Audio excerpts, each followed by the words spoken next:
Merci beaucoup, cher ami, pour l'introduction. Encore une fois, je suis ravie d'être avec vous au niveau de l'amicale de la région de Fès, Meknès et Oujda pour parler aujourd'hui des dyslipidémies et en particulier d'une association statine-fibrate qui pose question.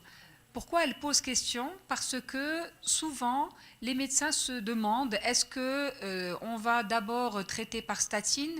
Est-ce qu'on va d'abord traiter par fibrate? Et vous savez que dans les recommandations, cette éventualité est quasi inexistante aujourd'hui. Et surtout, pourquoi est-ce que je vais mettre en place cette association? Chez quel type de patient? Et si aujourd'hui nous en parlons dans des journées d'endocrinologie, diabétologie, c'est parce que justement nos patients sont des candidats et également comment on va procéder, c'est ce qu'on va voir maintenant. On va argumenter cette association à travers 2 vignettes cliniques de patients déjà traités par statine. Le premier, un homme de 52 ans, donc un homme jeune, hypertendu avec un syndrome métabolique qui va avoir, est en prévention secondaire parce qu'il y a un infarctus du myocarde en 2020 et il a un BMI à la limite de la normale à 25 kg par mètre carré. Le tour de taille n'est pas précisé, mais comme il a un syndrome métabolique, vous aurez bien compris qu'il dépasse 94 cm. Bien entendu, on va rechercher dans ces facteurs de risque, est-ce qu'il y a d'autres facteurs de risque cardiovasculaires, notamment le tabac? Le premier patient est non-fumeur. Mon deuxième patient est toujours un homme de 60 ans, donc homme plus âgé, avec non pas une prévention secondaire, mais une prévention primaire. Il est diabétique type 2, hypertendu, avec une microangiopathie, la rétinopathie, qui va être diabétique et hypertensive. Il a un autre facteur de risque qui n'est pas des moindres puisqu'il est fumeur, avec une obésité à la différence du premier patient, avec un BMI à 31 kg par mètre carré et bien entendu un tour de taille qui va être élevé. Comme vous le voyez, 2 patients, un en prévention primaire, d'emblée à très haut risque cardiovasculaire, avec un syndrome métabolique. Le deuxième en prévention, en prévention secondaire, le deuxième en prévention primaire, également obèse, avec de multiples facteurs de risque cardiovasculaire en faveur de pathologie athéromateuse et qui vont avoir tous les deux un taux de LDL cholestérol qui est aux objectifs ou quasiment aux objectifs en fonction des recommandations à 0,73 g par litre. L'HDL cholestérol est bas comme beaucoup de nos patients et je vous encourage à regarder ce paramètre puisque vous savez qu'il y a aussi ce marqueur de risque cardiovasculaire pour lequel seule l'activité physique va permettre réellement une augmentation du taux, sauf si on arrive à baisser les triglycérides, auquel cas on va avoir un phénomène de balancier et une augmentation du HDL, et un taux de triglycérides quasiment à 3 grammes.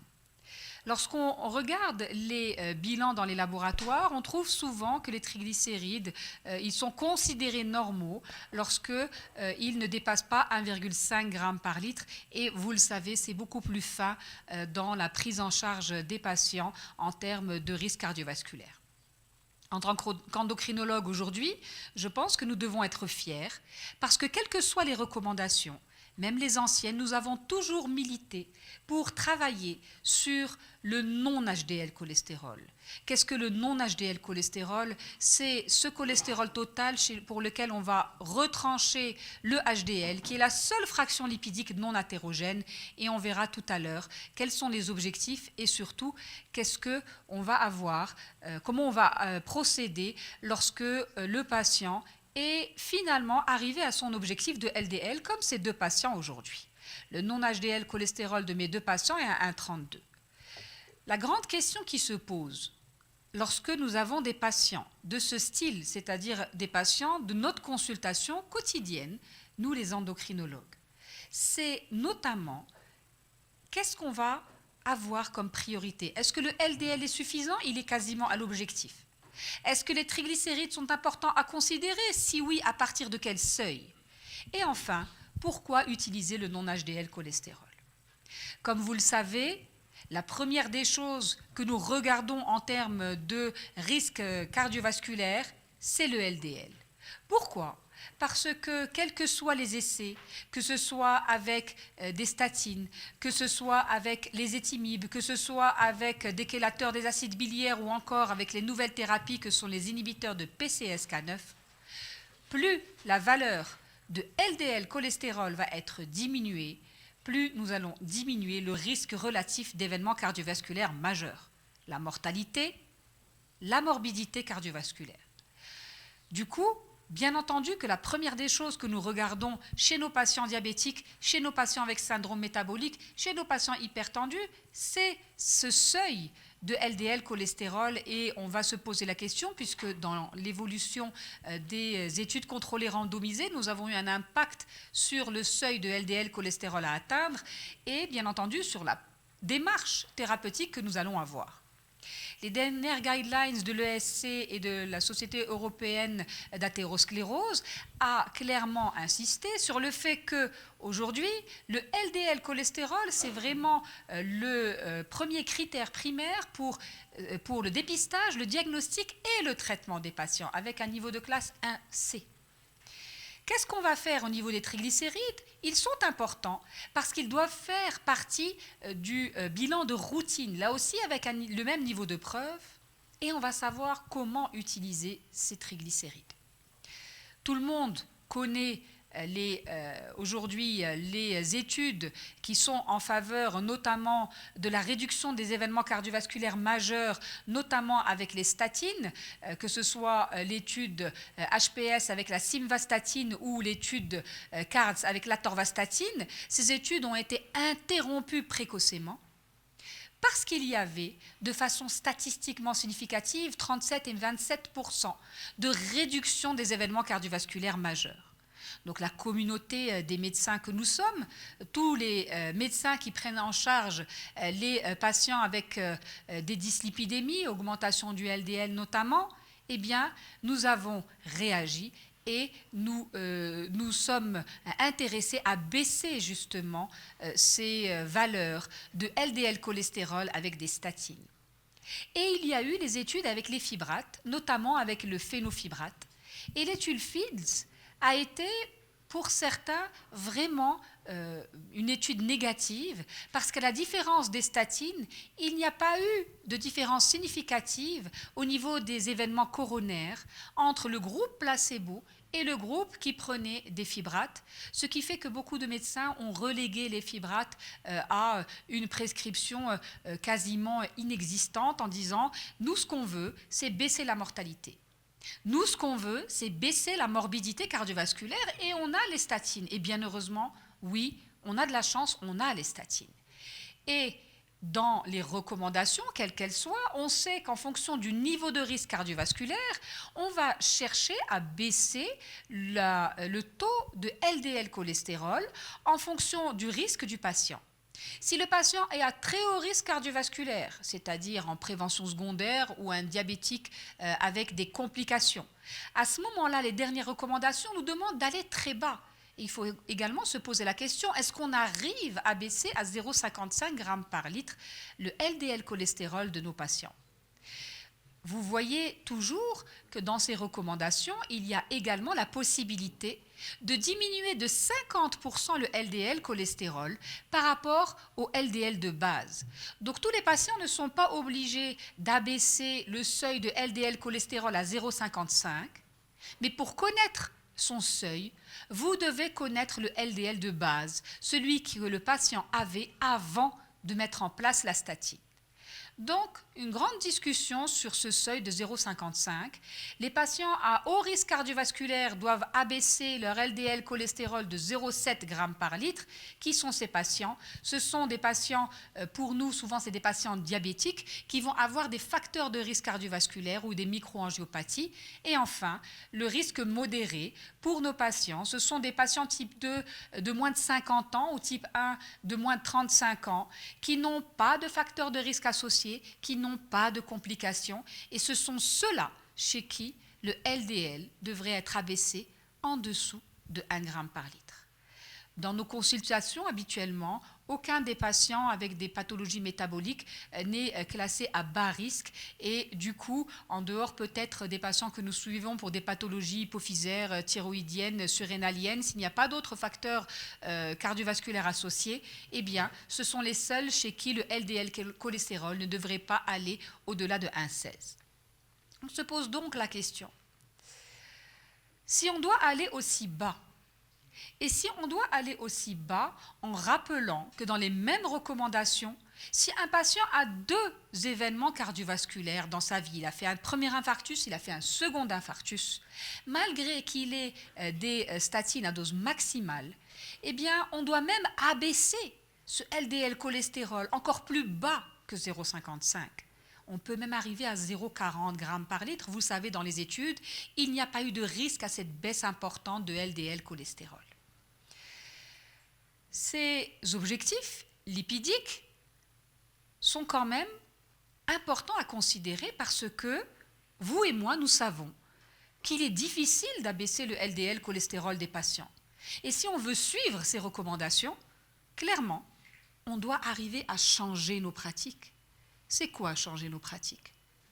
J'ai 3 types de risques chez mes patients diabétiques ou avec syndrome métabolique. Un risque modéré, un risque élevé et un risque très élevé. Si je considère le risque modéré et que je veux abaisser le LDL cholestérol à moins de 1 gramme, je vais peut-être y arriver avec une statine. Je vais peut-être y arriver puisque les statines de haute intensité peuvent diminuer le LDL cholestérol de 50% environ. Imaginons que le LDL était à 1,80. C'est tout à fait possible, simplement avec la statine, d'abaisser ce LDL cholestérol. Mais pour les patients à risque élevé, chez qui ces nouvelles recommandations demandent d'abaisser le LDL cholestérol à 0,7 g par litre, il faudra peut-être associer les étimibes pour arriver à aller en dessous de ces seuils. Vous allez me dire, bien entendu, et vous savez, moi j'ai un patient qui était à 1,80 g avec une statine, seul il est arrivé à 0,6 g par litre. On le sait. Ce sont les très bons répondeurs. À chaque fois que vous considérez un traitement, et les études ont été faites avec toutes les statines, vous avez une proportion de très bons répondeurs qui vont abaisser même de 70% ou 80% la valeur de LDL cholestérol de base. Vous avez des répondeurs moyens qui vont correspondre aux statines de moyenne ou haute intensité. Et vous avez des mauvais répondeurs. Auquel cas, pour les 2e et les 3e catégories, il est intéressant d'utiliser un autre traitement uniquement pour baisser le LDL cholestérol.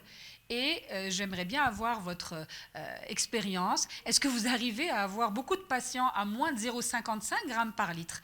Parce que nos patients diabétiques sont souvent des diabétiques compliqués, sont souvent des diabétiques en prévention secondaire, et donc c'est le seuil qu'on devait avoir. Personnellement, on peut arriver avec des statines à arriver en dessous de 0,7, mais il est assez exceptionnel que dans la patientèle que nous avons, en tout cas dans mon service, nous arrivions à baisser en dessous de 0,55 g par litre simplement avec une statine seule.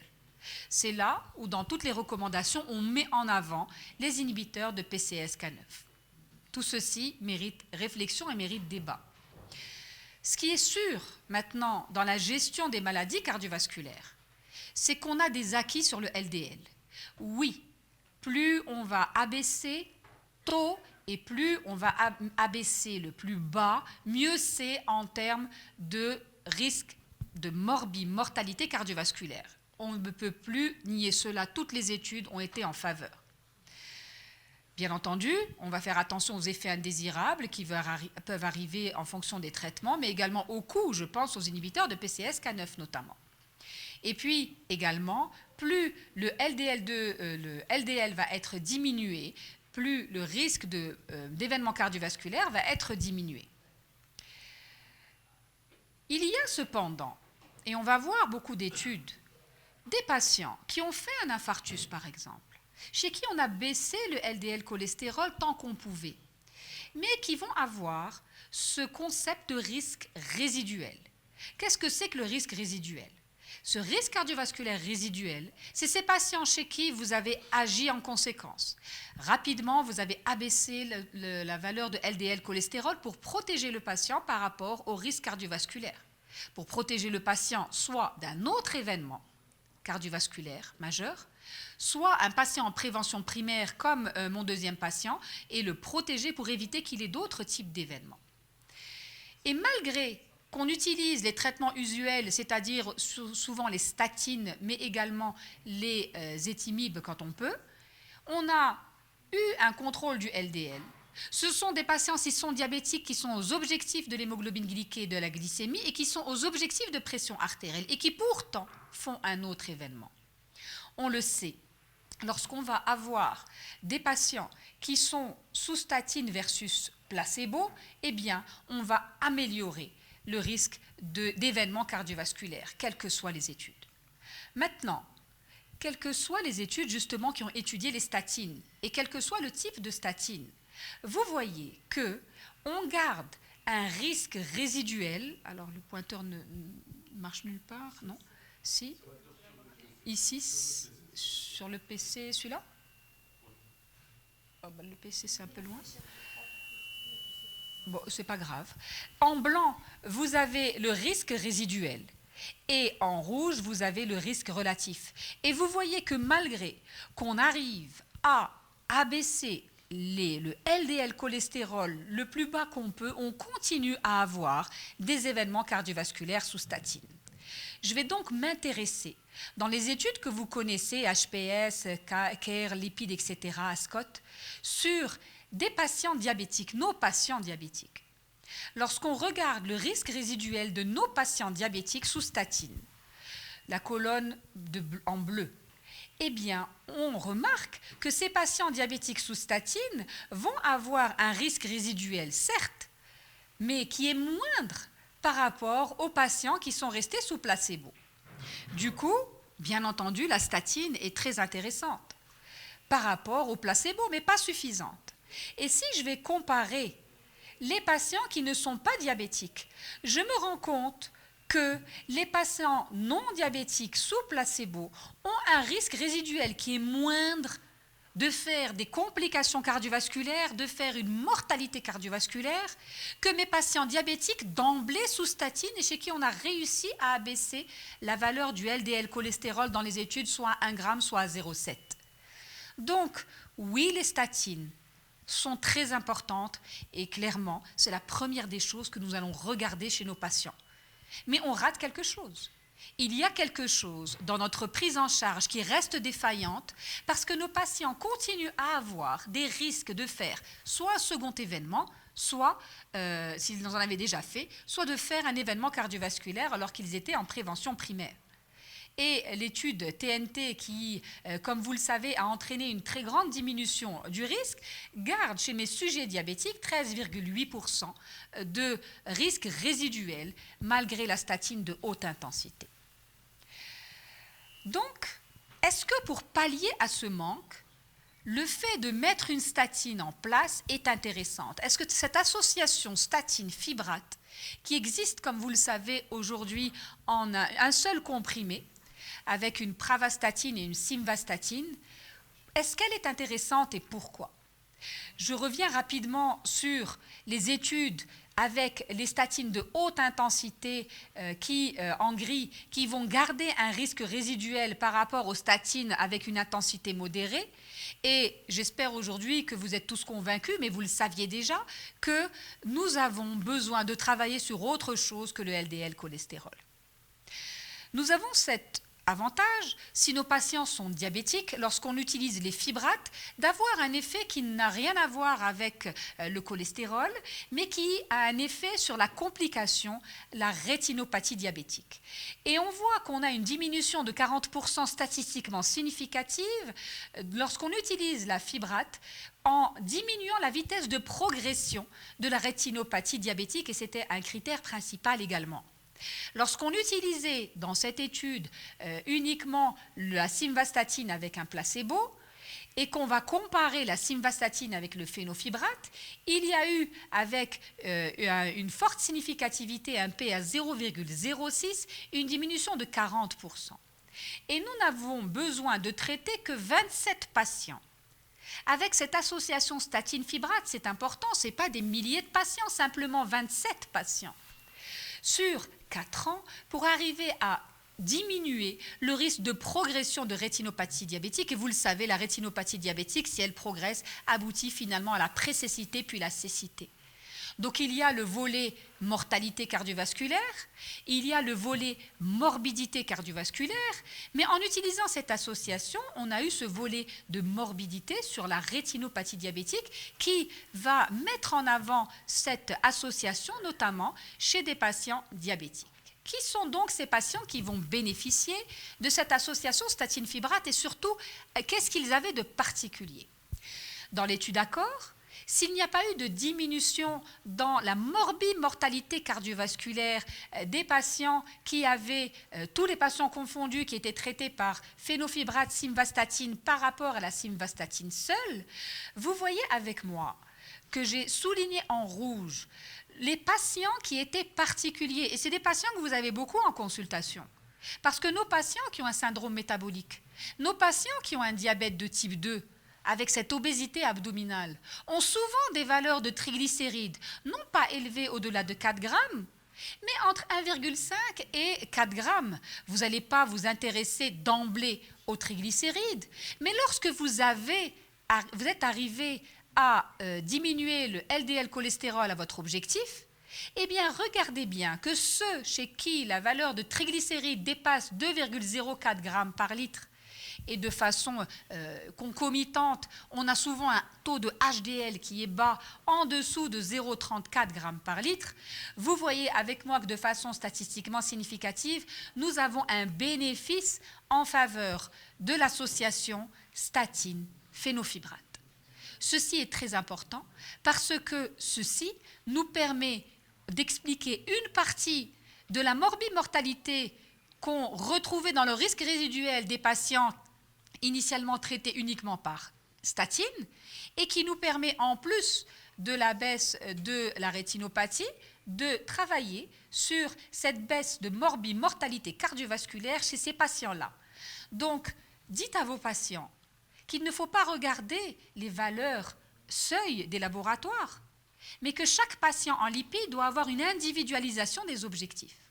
Et cette individualisation des objectifs se fait sur le LDL, on a vu, c'est facile, mais elle se fait aussi sur le non-HDL et les triglycérides, puisque les patients dépassant 2,04 grammes vont avoir un bénéfice certain sur la morbimortalité cardiovasculaire lorsque vous allez utiliser la statine avec la fibrate.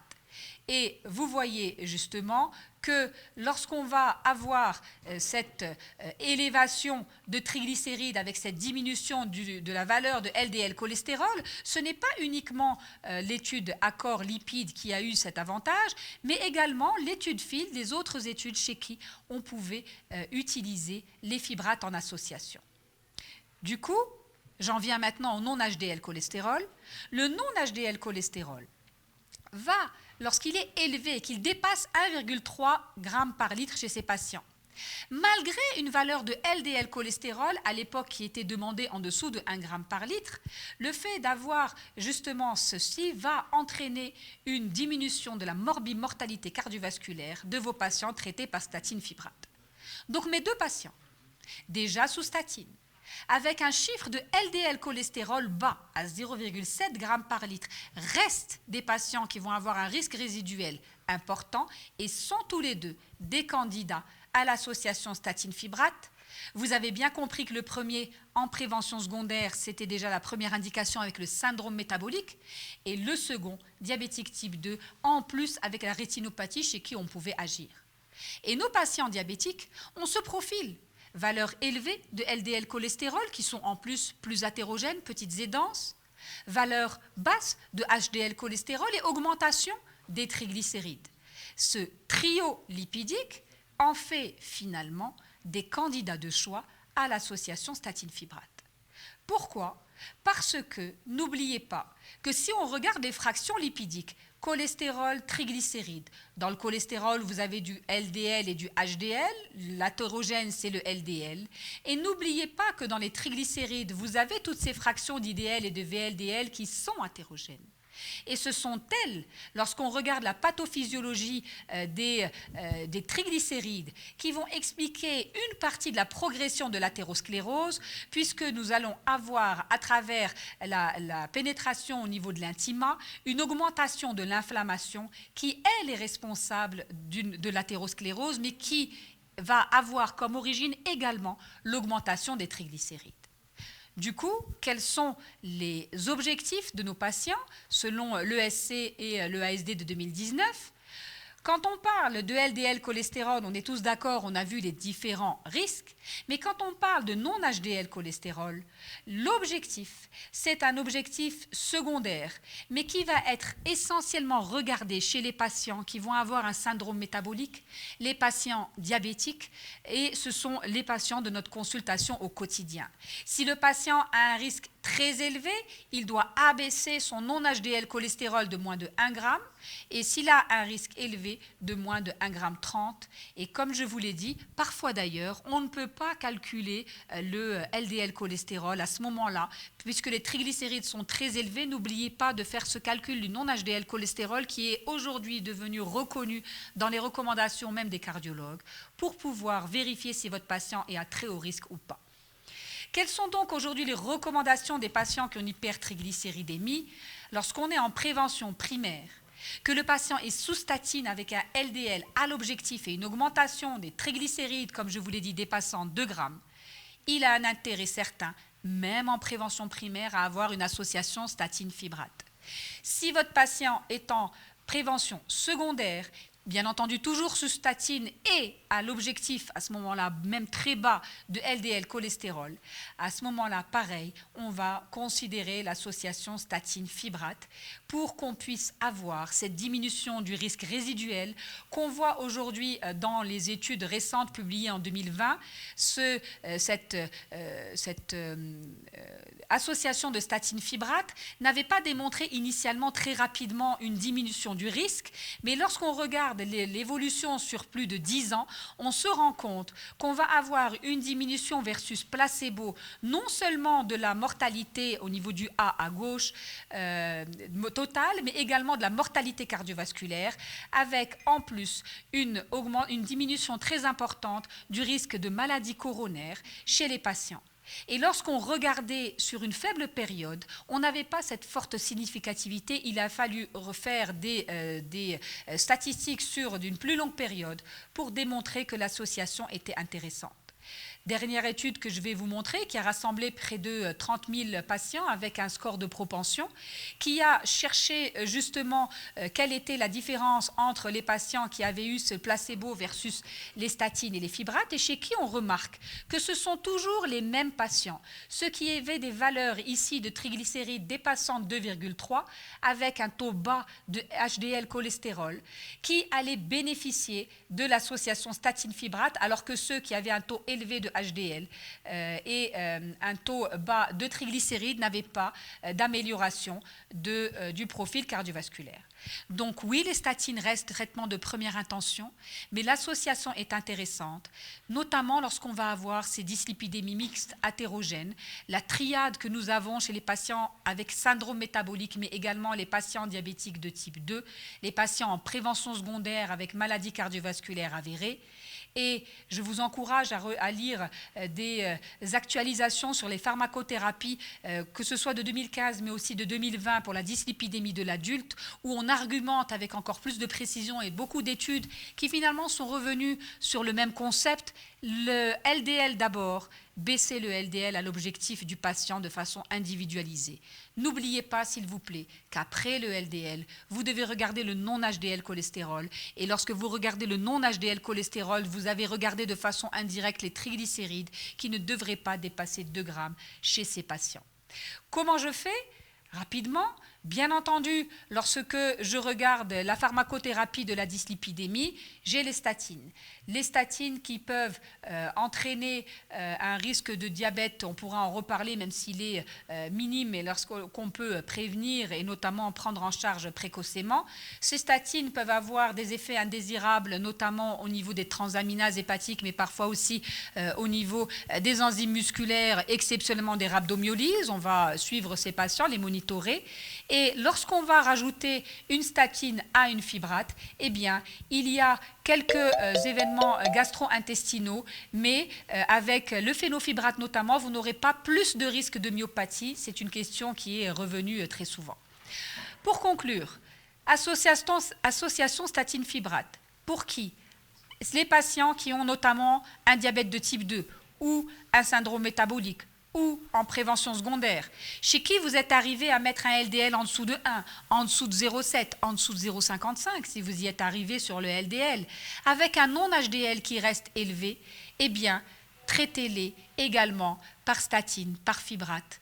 Mais s'il vous plaît, aujourd'hui, avec la multiplicité de traitements que nous avons pour nos patients diabétiques type 2, hypertendus, dyslipidémiques, nous utilisons beaucoup de comprimés. La compliance n'est pas toujours à l'ordre du jour et donc à chaque fois que vous pouvez marier les comprimés, combiner les comprimés, vous allez améliorer la compliance et ce n'est que comme ça que vous allez arriver aux objectifs. Et j'aime beaucoup cette citation qui nous dit que les médicaments ne marchent pas chez les patients qui ne les prennent pas. Donc, insistez, expliquez à vos patients pourquoi chaque molécule est importante, essayez de diminuer le nombre de comprimés parce que nous, les endocrinologues, nos ordonnances sont très longues avec beaucoup de facteurs de risque et surtout, il faut qu'on agisse sur la diététique. Je félicite au niveau lipidique les repas que nous avons eus aujourd'hui, qui étaient une bonne cuisine française, pas trop abondante, et qui respectait les proportions. Un peu plus de légumes aurait été peut-être souhaité, mais il est vrai qu'on doit faire attention. Et ce n'est pas parce qu'on va prendre un traitement pour statine qu'on va arrêter la diététique. Vous verrez tout à l'heure avec le professeur Gundouz la nutrition. Et ce n'est pas parce que le patient prend des traitements pour diabète qu'il va oublier les principes que tout à l'heure, que hier on a eu avec le professeur Gouff, que je refélicite de nouveau. C'est uniquement en expliquant aux patients qu'en plus de la diététique, les traitements aujourd'hui sont indispensables et c'est grâce à eux, n'oubliez pas, que l'espérance de vie a augmenté dans le monde lorsque nous avons eu moins de guerres et moins de maladies infectieuses. Et je vous remercie.